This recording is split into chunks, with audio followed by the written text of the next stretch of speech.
Pour analyser cette actualité, retrouvons tout de suite via Skype ici même à Washington Calvin Dark, analyste politique. Il est directeur et cofondateur de RC Communication, un centre de réflexion basé dans la capitale américaine. Calvin Dark, bienvenue dans ce journal. Bonjour. Joe Biden, Donald Trump, ce sera donc probablement la grande affiche de la présidentielle en novembre prochain. Que doivent faire ces deux candidats pour gagner le cœur des électeurs? Oui, je crois que la situation actuelle favorise le président Biden. Pourquoi? Si le focus de la campagne Biden, c'est les mots de Trump déplacés, c'est fait, le chaos du premier mandat de Trump, le chaos qui va venir s'il est réélu, ça va être une situation qui favorise Biden. Mais si le focus de sa campagne, les élections, c'est un référendum sur Biden, c'est-à-dire son bilan, l'économie, le problème d'immigration, son âge, si ça c'est le cas, ça favorise Trump. Alors l'objectif de campagne de Biden maintenant, c'est que tout le monde soit concentré sur les problèmes juridiques, le chaos et les mots déplacés de Trump pour qu'il ne puisse pas se concentrer sur le bilan de Biden, qui n'est pas exactement ce qu'il faut pour être réélu. Alors, sur le terrain, donc, Joe Biden est en campagne en Pennsylvanie. Il fait face à des critiques s'agissant de son soutien à Israël et à la situation des Palestiniens. Donald Trump, lui, se bat avec ses affaires en justice. Est-ce que ces sujets peuvent faire perdre l'élection à l'un ou à l'autre des candidats, selon vous? Je crois que ça dépend de ce qui se passe le mois avant les élections.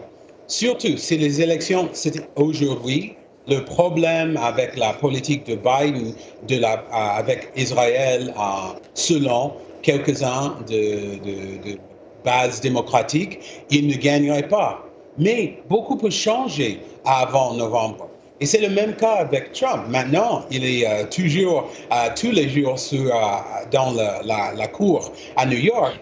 Mais s'il y a une résolution de ce problème ou des autres problèmes avant les élections, ou peut-être s'il est jugé coupable, ça peut changer. Alors, il y a beaucoup de temps en heure politique avant les élections en novembre.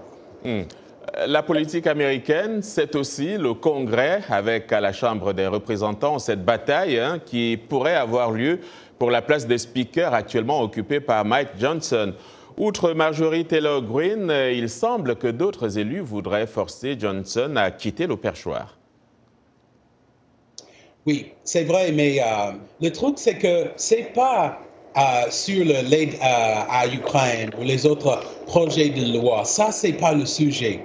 Le problème pour eux, Marjorie Taylor Greene et le petit groupe de membres du Congrès, MAGA avec Donald Trump, c'est que pour eux, de travailler, de collaborer avec les démocrates, ça, c'est la faiblesse. Ils résistent tout effort de travailler avec les démocrates. Mais ça, c'est pas nouveau.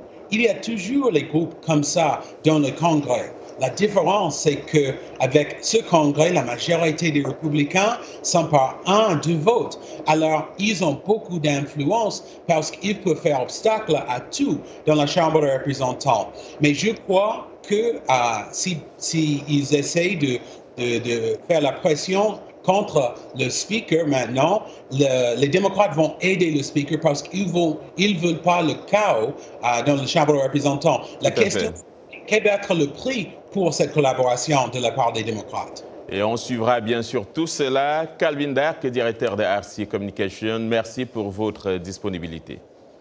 Merci.